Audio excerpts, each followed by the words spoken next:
You're sitting across from someone very old. Their hands shake when they lift the teacup. The afternoon light makes dust visible in the air between you. They're telling you about their childhood, about a city that doesn't exist anymore, about buildings that were torn down before you were born, and then they stop. They look at you, and they say, "There's something I need to tell you before I die. Something about what things really were, about what we really had. Now forget everything you think you know, about history, ending cleanly, about the last of ancient things dying centuries ago, buried in textbooks, safe in the past." Because in 1952, in a small apartment in Omsk, an old man told his grandson the truth, and then he died, and the truth died with him. Except the grandson wrote it down. This is what he wrote. "I found the notebook in 2019, an estate sale in Montreal. The seller's grandmother had emigrated from Russia in 1956. 4 years after the man in the story died, the notebook was in a box of documents, Soviet travel papers, photographs of people whose names no one remembered anymore, letters in languages the family couldn't read. The estate sale was in a basement apartment in Mile End. November rain drummed against the windows. The seller was a woman in her 60s who spoke French with an accent that had been worn down by decades in Montreal but still carried something else underneath. Something Eastern European, something old. She didn't want to talk about the box. She said her grandmother never talked about Russia. Never talked about what she left behind. Just worked, raised children, died quietly, in 1989 without ever returning. The box had been in the grandmother's closet for 33 years. The granddaughter had never opened it until preparing for the estate sale. The notebook was small, brown leather, cracked at the spine like dried earth. The leather was soft, worn by hands, warmed by pockets. Someone had carried this, had held it close. Inside, the handwriting was Russian Cyrillic, dated entries spanning 1951 to 1953. The first 20 pages were ordinary grocery lists, weather observations, complaints about neighbors, reminders about work shifts. The handwriting was neat, controlled, the observations mundane. But 30 pages in, everything changed. The handwriting became urgent. Dense paragraphs with no breaks, words crowded against each other as if the writer was racing against something. Against time, maybe. Against forgetting. Against death. The ink changed too, became darker, as if pressed harder into the paper. As if each word was being carved rather than written. The first entry in this new style was dated November 12, 1952. "Grandfather is dying. The doctors say maybe 2 days, maybe 3. He can barely speak, but today he called me close. He grabbed my hand, his grip still strong despite everything, and he said, 'Get paper, get a pen. I have to tell you something before I go. Something true, something they erased.'" The next entry was November 13, 1952. I brought the notebook. Grandfather saw it and nodded. He told me to write everything down, word for word. He said, "They will say none of this was real. They will say we imagined it. But you will know what we lost. Someone has to know. Someone has to remember when I'm gone." Then came November 14, 1952, the longest entry, 15 pages written in a single day, the handwriting getting shakier toward the end, the words sometimes crossing over themselves, but never stopping. "Grandfather died this morning. But before he went, he told me things. He told me everything. I wrote as fast as I could. My hand aches, but I can't stop. If I stop, I might forget. And he made me promise not to forget. I paid 40 Canadian dollars for the notebook. The seller seemed relieved to be rid of it. I had it translated. Then I spent 3 years trying to verify what it claimed. What I found was impossible, but it was also true. The grandfather's name was Mikhail Sokolov, born April 1869 in Kazan. Died November 14, 1952, in Omsk, 83 years old. I found his death certificate in digitized Soviet records. Cause of death, cardiac failure. No surviving family listed except grandson Victor, age 19. No other details, just a name, a date, a cause, and then nothing. The bureaucratic minimum. The official erasure that comes with death in a system that doesn't care about individual lives. But Victor's notebook gave Mikhail a different kind of survival. Victor wrote that his grandfather had been sharp until the very end, could recite Pushkin from memory, could do complex calculations in his head without paper, could describe buildings demolished 50 years earlier with perfect architectural precision, could remember the exact placement of windows, the precise angles of roof lines, the specific colors of stones. Victor wrote that Mikhail had worked as a postal clerk for 40 years, a quiet job, a safe job, the kind of job that let you disappear into Soviet bureaucracy and never attract attention, never be noticed, never be questioned. But according to Victor's notes, Mikhail waited until 2 days before his death to speak, as if he'd been carrying something too heavy, too dangerous. And finally, the weight of silence became heavier than the weight of truth. What Mikhail told Victor was this: he was Tartarian, not Russian, not Soviet, not Tatar, Tartarian. He said the word as if it still meant something, as if there was still a living nation behind it, not just a ghost on antique maps, not just a Western cartographic mistake, not just a confusion of medieval geography. He said, "I am the last one who remembers what it was, the last one who lived in the real buildings, who knew what they were for, who saw them working before they were changed. When I die, no one will remember. They will only know the lies." Victor, the whole conversation. It took 7 hours, apparently. Mikhail's voice was weak, but he wouldn't stop. Wouldn't let Victor leave to get help, to call a doctor, to bring medicine. He said, "Let me finish. This is more important than another day. Another day won't change anything. But this, if you don't write this down, it disappears forever." He described a Kazan that doesn't exist in any official record. A city that sang. Mikhail said he grew up in a city of red brick and white stone, where every major building had copper domes that sang in the wind. He used that exact word, sang. Not rang, not chimed, not resonated. Sang. Musical notes, harmonies, chords that changed with the weather. He said if you stood in the right spot in the market square on a windy day, you could hear harmonies, multiple tones layering over each other, rising and falling with the breeze like an invisible choir. He said the sound made you feel calm, made anxiety dissolve, made anger seem pointless. He said the buildings were not just buildings, they were instruments. The entire city was an instrument. Victor wrote, grandfather described the Kazan Kremlin as it was in his childhood, not the museum it became, not the tourist site. He said the towers had copper caps, he called them singing taps, that were removed in 1897 and never replaced. He said the caps were shaped specifically, angles calculated, metal thickness exact, to resonate at certain frequencies when wind passed over them. He said on feast days when all the bells rang and the wind was right, you could feel it in your chest. A vibration that made you calm, made you well, made you remember you were part of something larger. I checked this against official architectural records. The Kazan Kremlin underwent major restoration work in 1895, 1897. The official reports available through the Russian State Archive of Ancient Acts note removal and replacement of deteriorated copper elements from towers. The reports list the work completed. August 1897, copper elements removed, replaced with slate roofing, structural integrity restored. They don't explain why the copper elements were deteriorated. Copper doesn't deteriorate like that. It patinas, turns green, but it lasts centuries. The reports don't describe what shape the copper elements had, don't specify the angles, the thickness, the geometry. They just note removed, replaced, work completed. The copper caps are gone. The towers are silent now. Mikhail told Victor that his father had been a metalworker, specifically a coppersmith who specialized in architectural elements, had helped maintain the singing caps, had access to the technical drawings that showed the exact angles, the precise thickness of copper required, the mathematical relationships between different tower heights that created the harmonic intervals. He said his father brought the drawings home once, in 1889, when Mikhail was 20 years old. The drawings were on vellum, hand-drawn with ink that had faded to brown. The calculations covered the margins, numbers, ratios, geometric diagrams that looked like they belonged in an astronomy text, not an architectural plan.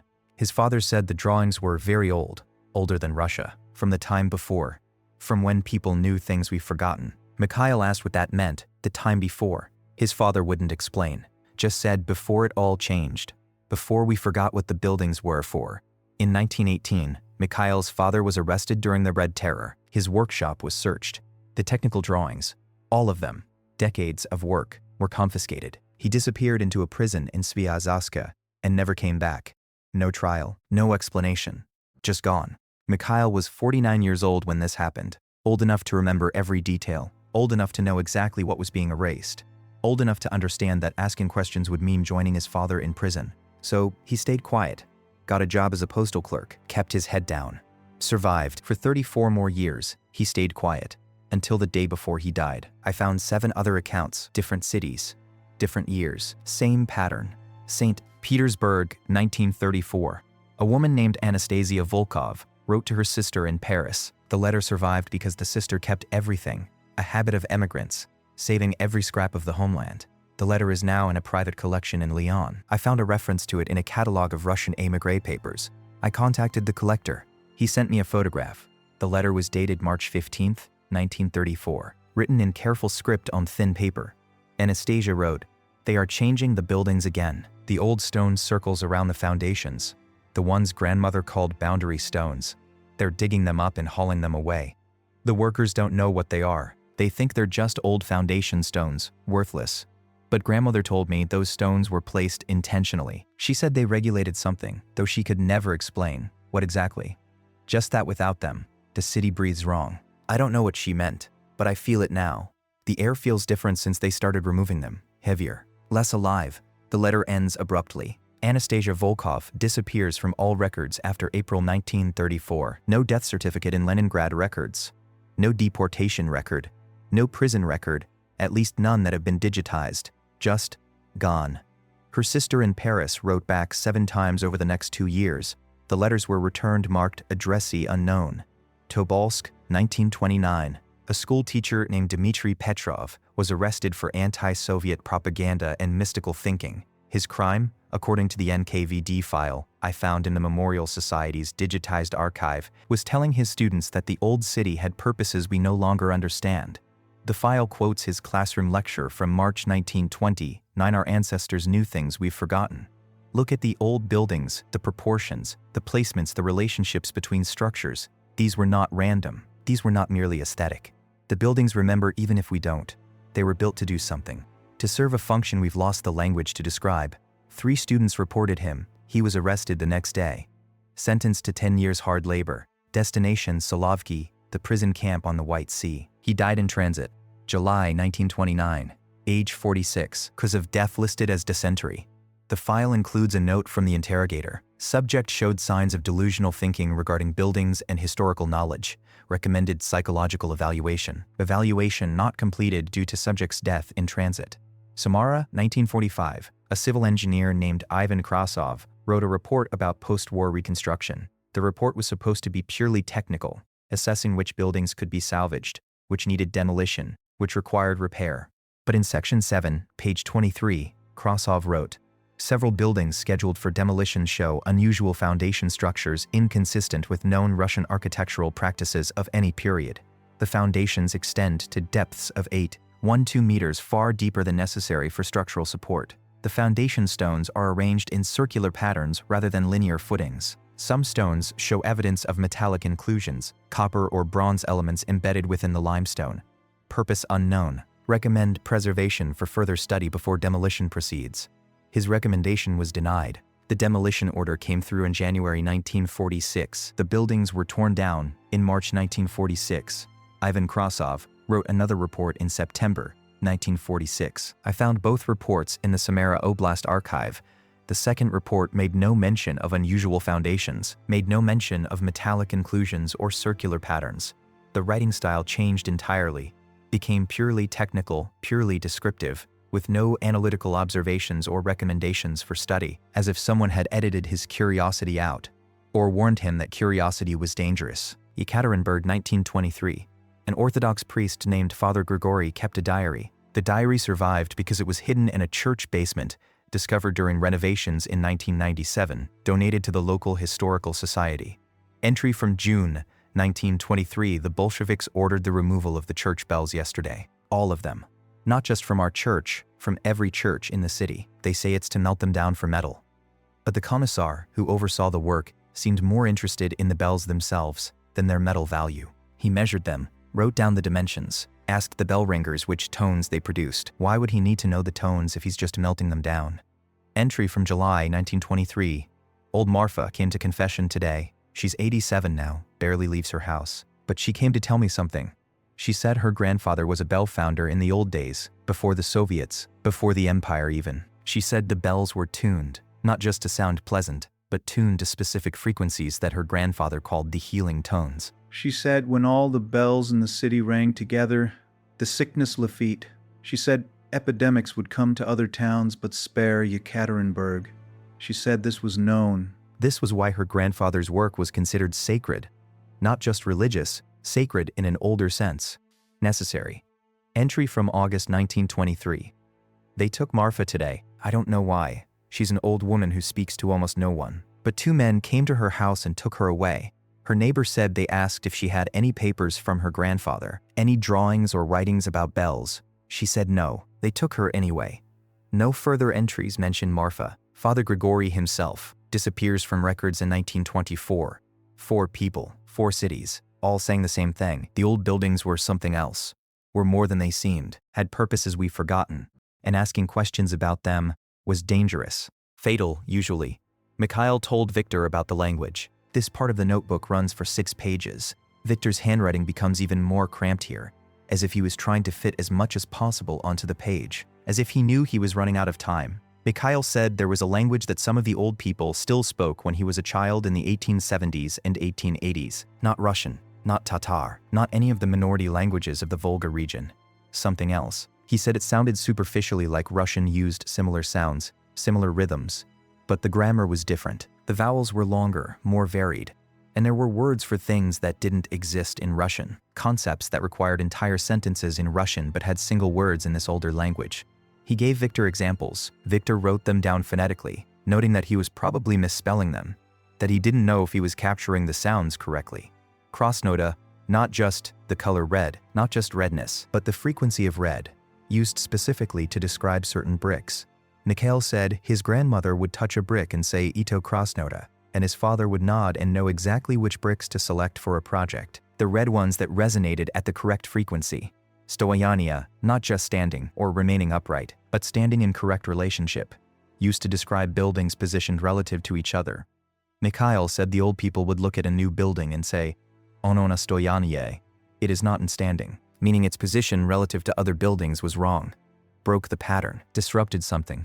Zvonkost, not just resonance or sound quality, but specifically the quality of resonance that heals, used to describe bells, domes, certain architectural features. His grandmother would stand in a church and listen to the bells and say, Zonkost slabaya, the healing resonance is weak, meaning something was wrong with the tuning. Dusha kamyan, literally soul of stone. But Mikhail explained it meant something more specific, the memory held in stone, used when talking about old buildings. The stones remember what they were built for, even if people forget. Vremyadu, the time before, not just the past, specifically the time before something changed, before something was lost. His grandmother used this phrase constantly. In the Vremyadu, we knew. The Vremyadu people built differently. He said his grandmother spoke this language fluently. She was born in 1809, died in 1890. One lived 82 years, spanning a time when the old world still lingered and the new world was already crushing it. She told Mikhail, when he was 22 and she was dying, when I am gone, no one will speak this properly anymore. The young people mix it with Russian. They forget the old words. The words that matter, the words that name the things we need, names for. She made him memorize certain phrases. Prayers, he thought at first, but she corrected him, not prayers, instructions. For the buildings. For when someone remembers how to use them again. He taught them to Victor on that final day. Victor wrote them down, phonetically, with the admission, I don't know if I'm spelling these right. I don't know if they mean anything anymore. But grandfather said someone should know they existed. I had the phrases analyzed by Dr. Elena Sokolova, a linguist at McGill University, who specializes in extinct Uralic and Turkic languages. She spent 2 weeks with the transcriptions. Her response, these phrases are unlike any documented language I'm familiar with. They resemble Volga-Turkic languages in phonology, the sound patterns, but the grammatical structure appears inverted. In Turkic languages, vowel harmony flows in a specific direction within words. These phrases violate that pattern. Intentionally, it seems, as if someone took Turkic and reversed the harmonic flow. Additionally, there are loan words from what might be Old Church Slavonic, but incorporated in ways that don't follow known historical patterns of borrowing. I would need more context to classify this properly, but I can say with confidence, this is not a dialect of any living or documented extinct language in the Volga-Ural region. It's something else, something we don't have a category for. The language died with the old people, probably sometime in the 1920s, when speaking anything other than Russian became ideologically dangerous, when being different became fatal, when uniformity was enforced with prisons and bullets. The pattern Mikhail described was specific, mathematical, exact. He said the old cities, Kazan, Samara, Tobolsk, Yekaterinburg, Omsk, Tomsk, Ufa, Perm, were built on a grid, not the grid you could see in the streets, which were often meandering, organic, following the landscape, a deeper grid, a hidden grid. He said, If you mapped the major buildings, the ones with copper domes or stone foundations that went down too far or bells tuned to specific frequencies, you'd see geometric relationships. Perfect geometric relationships. He said his father had shown him this once, in 1889, using a survey map of Kazan and a straight edge. His father drew lines connecting the Kremlin towers to the Marjani Mosque to the Epiphany Cathedral to the Gostiny Dvor trading house. The buildings formed triangles, equilateral triangles, perfect 60-degree angles at each vertex. The distances between them followed specific ratios. His father had written them down. 1 1.6, 1 8, 1 2.4, 1 4. Numbers that meant something. Though his father wouldn't explain what, Mikhail had memorized the numbers because his father said they were important. Said they were the numbers that make things work. I tried to verify this. I gathered old maps of Kazan from 1890, before the major demolitions of the 1930s. I found them in the Russian State Library's digital archive, survey maps, architectural plans, city development documents. I marked every building Mikhail mentioned in the notebook: the Kremlin Towers, the Marjani Mosque, the Epiphany Cathedral, the Gostiny Dvor Trading House, the Zilantov Monastery, the Church of the Exaltation of the Cross. I scanned the maps and imported them into CAD software, georeferenced them, corrected for distortion. Then I connected the buildings with lines. The triangles appeared, not approximately, not sort of. Exactly. I measured the angles: 60.2 degrees, 59.8 degrees, 60.1 degrees, within the margin of measurement error for 19th century surveying equipment. Equilateral triangles. I measured the distances between buildings. Then I calculated the ratios. From the Kremlin to the Marjani Mosque, 1,247 meters. From the Marjani Mosque to Epiphany Cathedral, 2,017 meters. Ratio 11.617. The golden ratio is 1.618. From Epiphany Cathedral to Gostiny Dvor, 1,247 meters. From Gostiny Dvor to Church of the Exaltation, 3,010 meters. Ratio 1:2.413. The silver ratio is 1:2.414.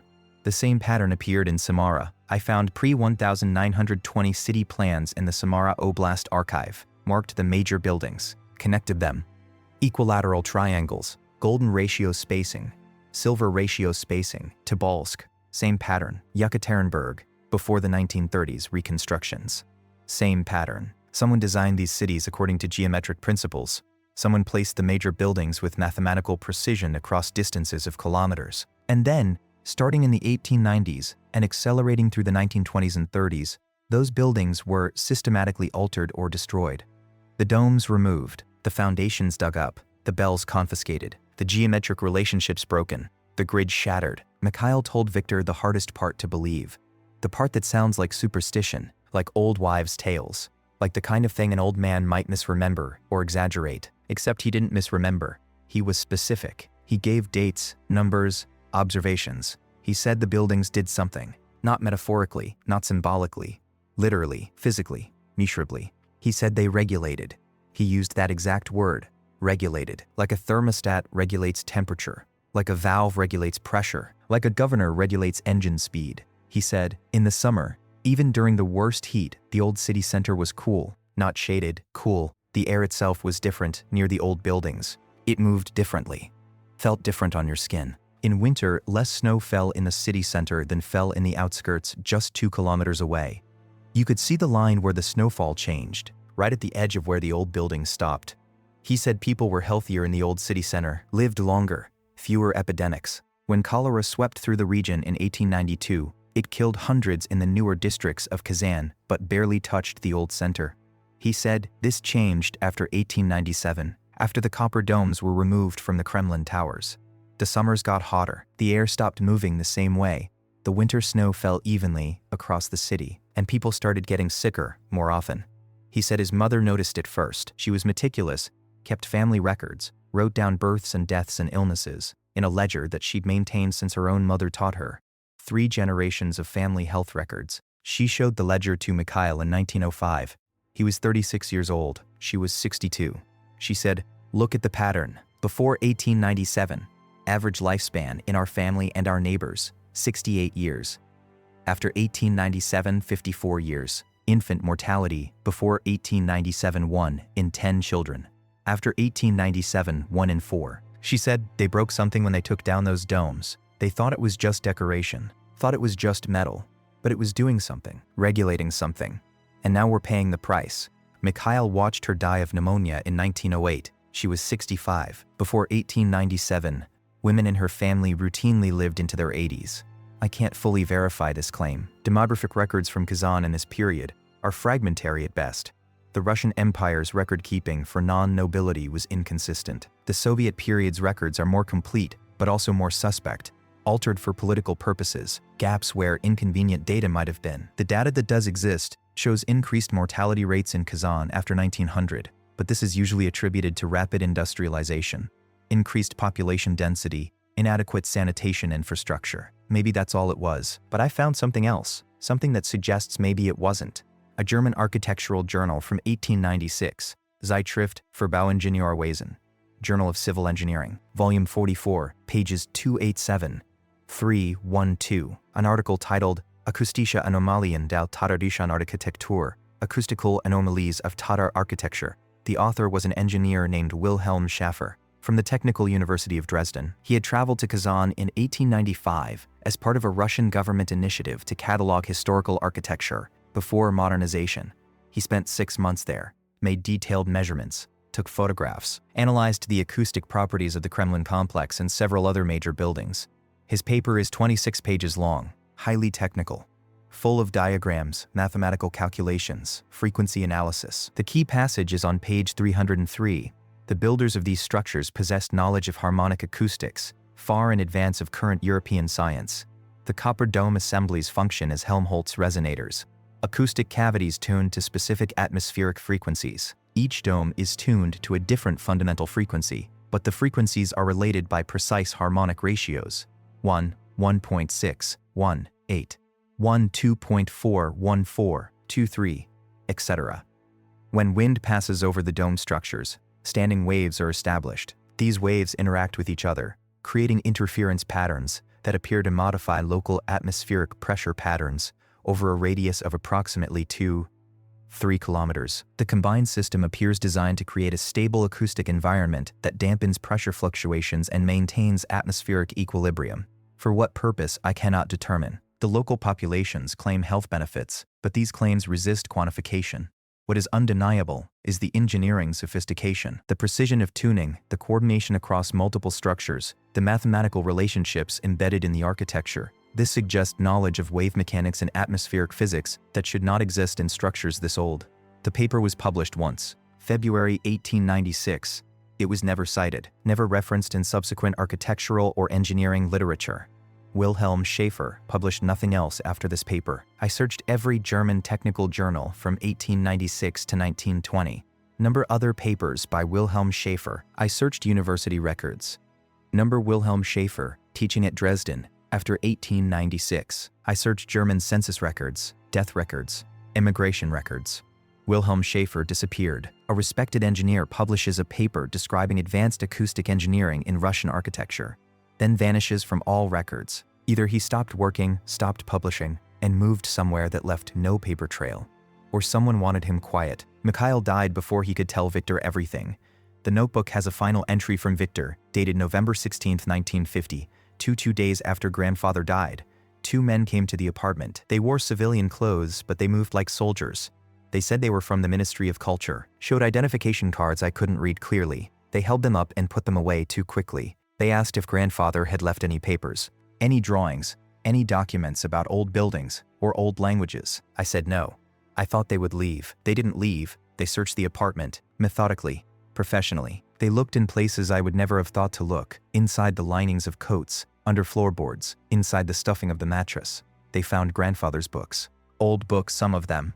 Books about architecture, about metallurgy, about city planning. They took them, put them in a canvas bag without explanation. They found a box of his father's tools, old metalworking tools I'd seen but never examined closely.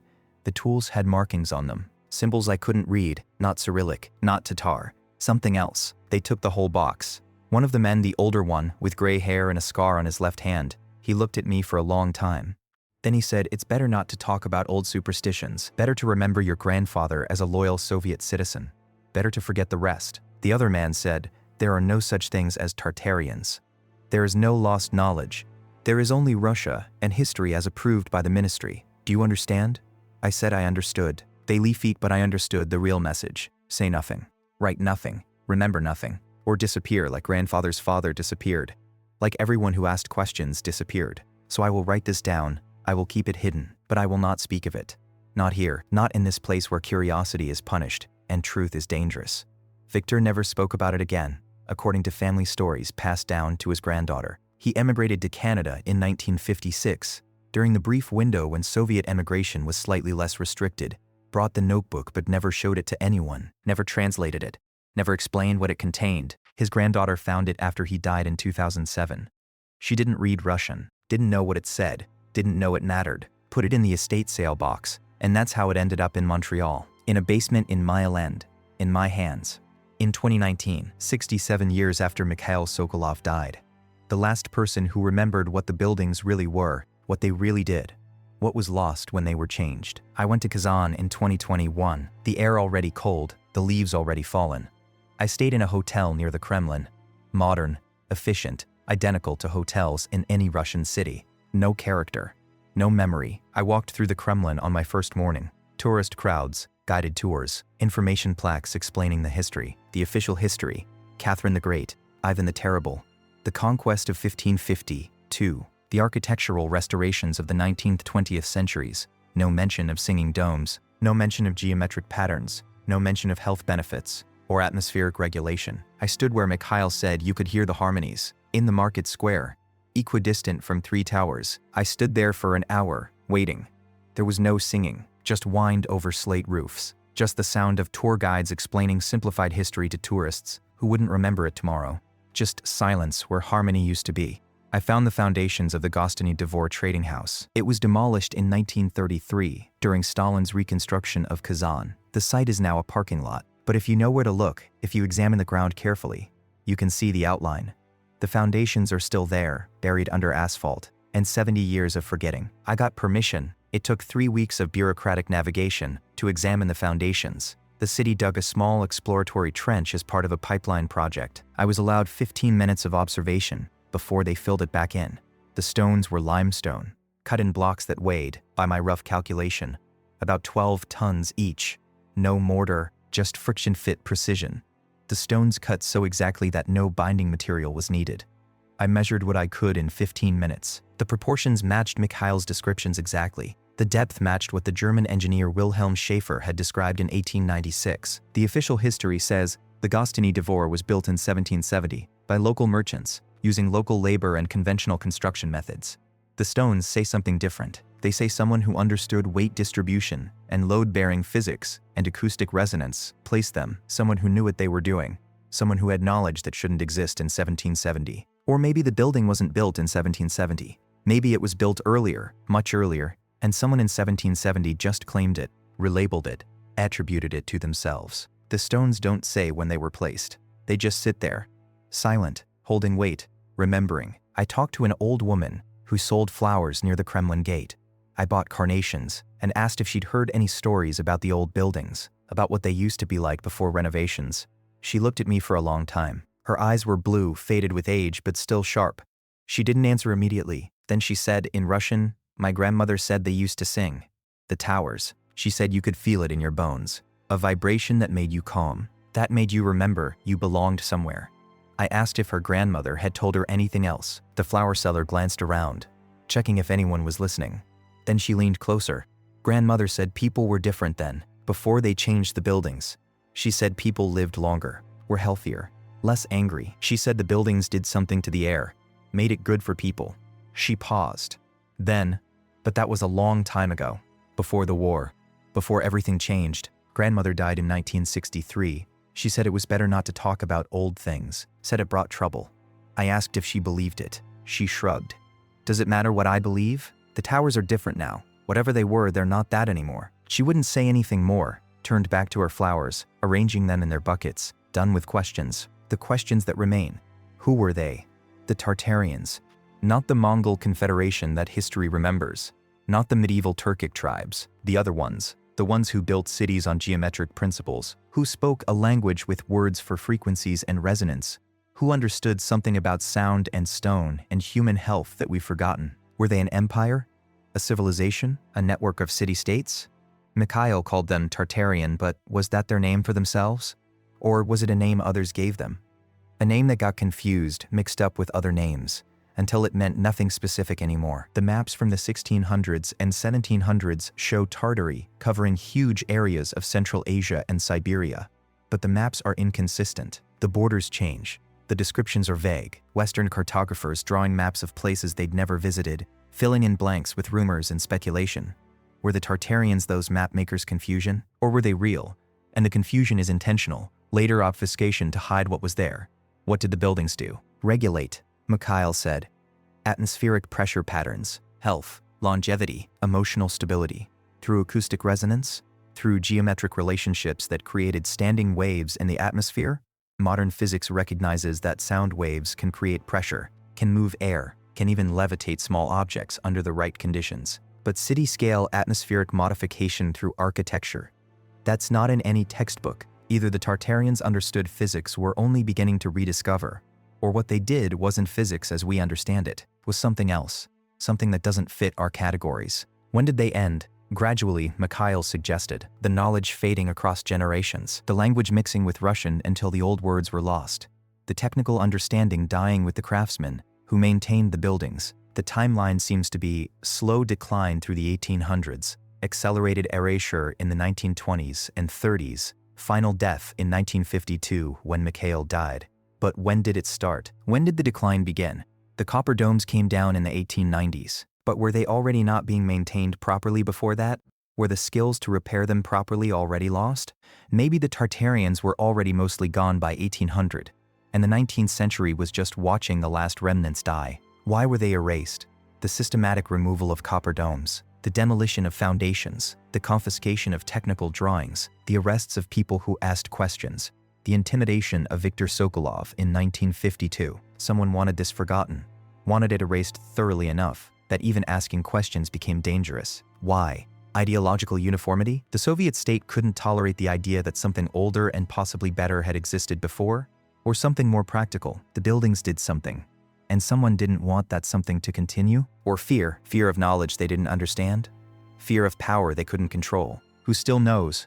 The men who came to Victor's apartment in 1952 knew enough to look for drawings and tools, knew enough to confiscate specifically the things that carried technical knowledge. Someone in the ministry knew what to look for, which means someone maintained records, knew the history, understood what was being suppressed and why. Those records might still exist. In some archive, in some basement in Moscow, or St. Cancel, or St. Petersburg, classified, restricted, waiting for someone with the right clearance, the right persistence, the right recklessness to find them. Or maybe the records were destroyed. Maybe the knowledge died with the people who kept it. Maybe we really are starting from scratch, trying to reconstruct from fragments and whispers and old men's deathbed confessions. What survives? The stones, the foundations buried under parking lots, the geometric relationships still visible in old maps, the ratios still measurable if you know what you're looking for. The stones are waiting, holding their positions, maintaining their relationships across kilometers, even though the structures above them are gone or changed beyond recognition. What were they waiting for? For someone to remember, for someone to understand, for someone to rebuild what was broken. Or maybe not waiting for anything, just persisting, surviving, existing as testimony that something else was here, something we don't understand, something we lost.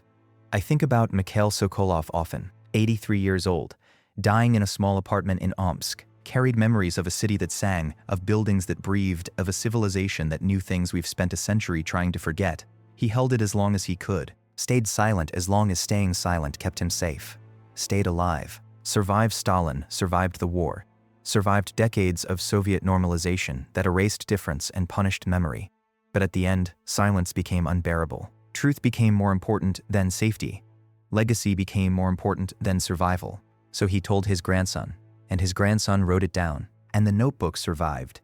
And now we know. We know there was something else. Something before. Something that understood harmony and geometry and resonance in ways we're only beginning to rediscover. Something that built cities as instruments, as machines, as living systems that served human health and well-being. The Baudelaire saw, we know it was systematically erased. The buildings changed, the copper removed, the foundations dug up, The knowledge suppressed, the language forgotten.